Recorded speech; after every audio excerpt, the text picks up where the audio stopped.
Hello, I'm Sheresa, a researcher and technical assistance provider with SRI.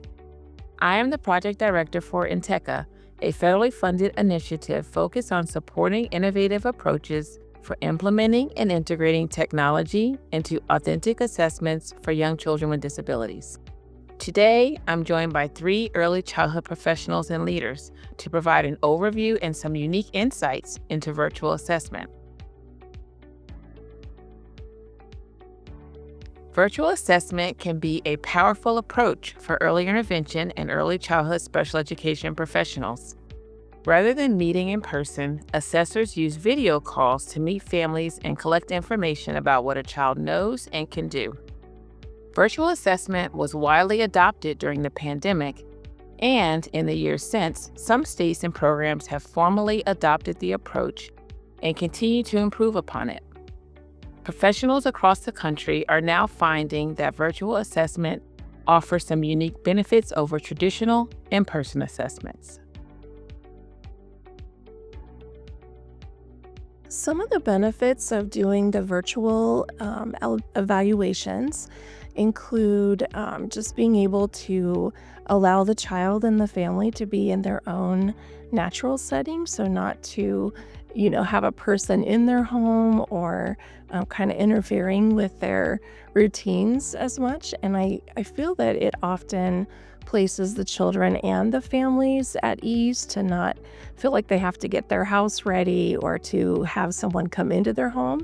And children seem to act a little bit more naturally and seem to, from what families have shared, have more typical responses to the activities that they're asked to participate in. When I'm going into a classroom or going into a childcare setting or going into a home, I'm another unfamiliar person in that environment. And even if the student doesn't know that I'm there to observe them, they notice you and they might act differently or they might think something.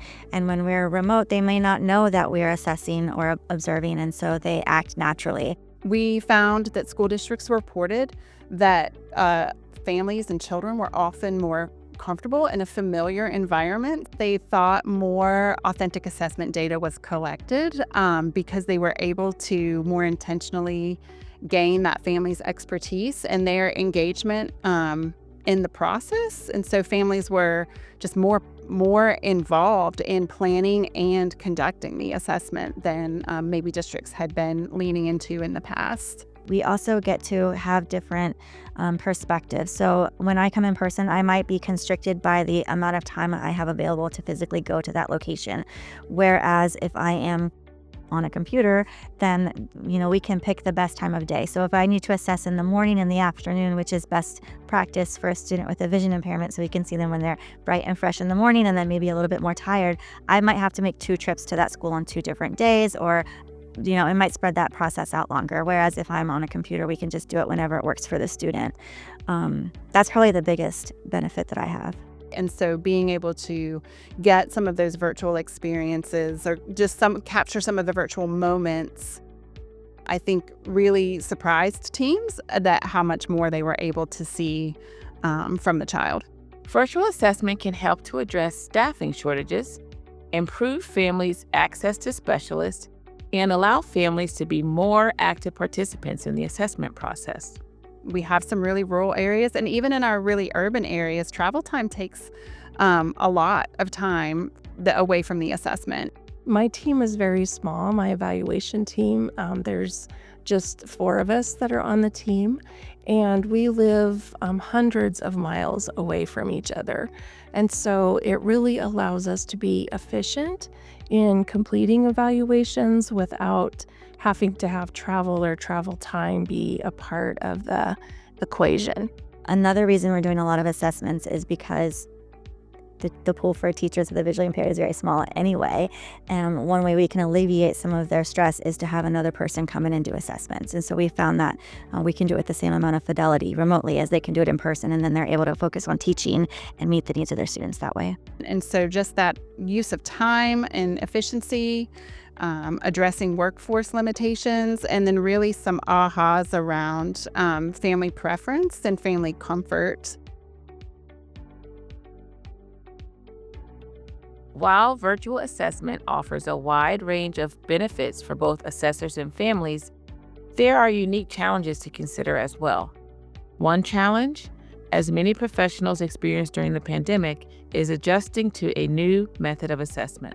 In terms of challenges, staff comfort was just another area that with a less stressful time, maybe we would have had more opportunity to build out some support and buy-in. But locally, it really seemed like it leaned on those one or two people who really were comfortable, and they were really able to support their peers and their colleagues, and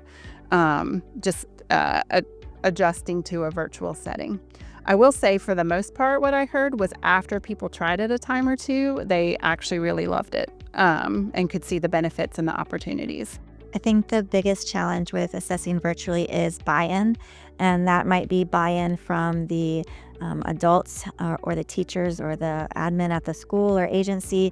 It can be parent buy-in. I know a lot of times parents can be nervous that somebody is not right in front of their child, and maybe they can't see the way that their eyes are moving, or they might miss something. It's becoming less of a challenge now, but initially, families just not feeling comfortable that we would actually be able to do an accurate evaluation of their child remotely without seeing them in person. And I feel like one of the ways we've addressed that is just really keeping contact when we're small.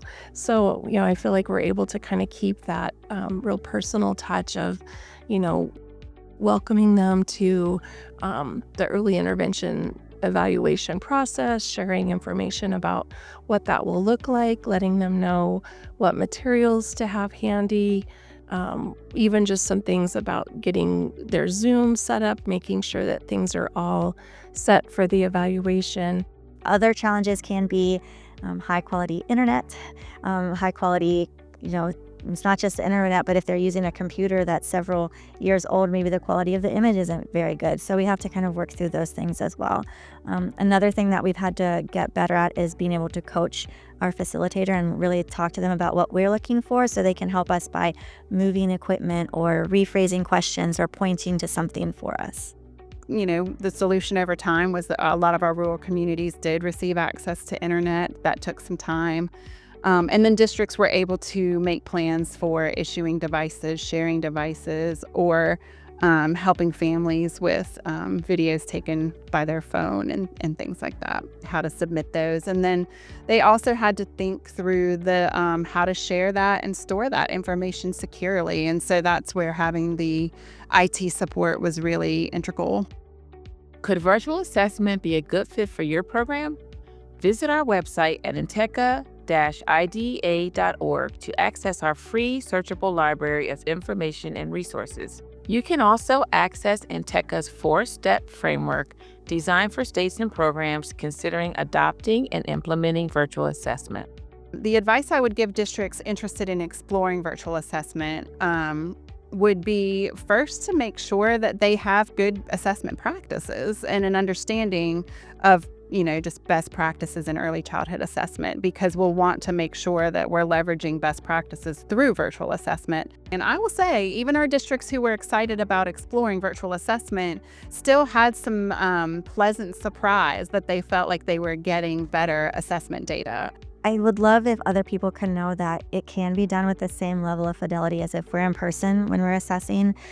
We just really need to think as a team and communicate and collaborate. And I think if we share our concerns or struggles that we're having, or if we think that another person can adjust what they're doing or see a different situation or a different environment, and those are all best practices across the board anyway, but it's just having that open mind and knowing that it can be done as long as we're all on the same page.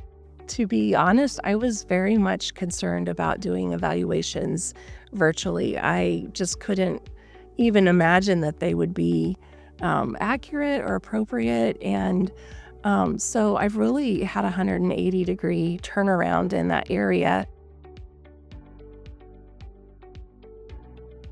To learn more about virtual assessment, access our library of resources now by visiting inteca-idea.org.